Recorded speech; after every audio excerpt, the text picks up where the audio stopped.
The Georgia Department of Labor is now asking dozens of employees to pay back unemployment benefits they received for several months. This is in 2020. State officials claim their employer made the mistake filing those unemployment claims. 11 Alive's Joe Ripley is live at the Department of Labor in Atlanta. So, Joe, you spoke with one of those impacted, now being told to pay back a half year's salary.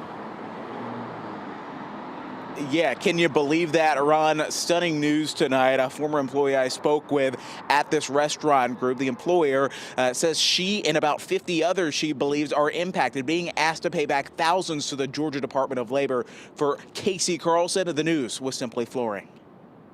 Casey Carlson was out of work for much of 2020 when her employer, Rocket Farm Restaurants, placed her on furlough. Unemployment was helping us and taking care of it. I never expected that I have to pay it back.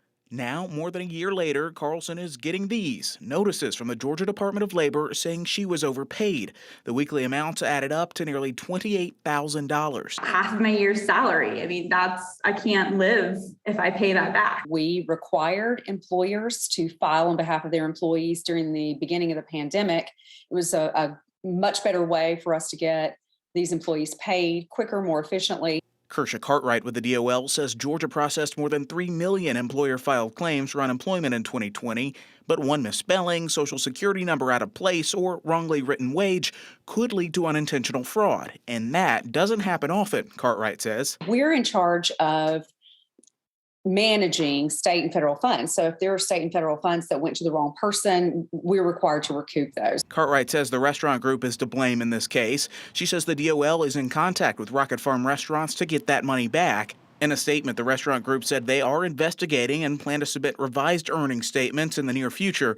They said they've already committed to paying any resulting penalties. Carlson says she's filed waivers and appeals, but worries she might still be on the hook for thousands of dollars. It's intimidating. It's nerve-wracking. I mean, the amount of nights that I've lost sleep, panicked about how I'm going to pay this back.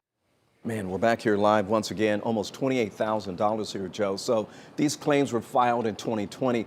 Why are we now just hearing about the mistakes?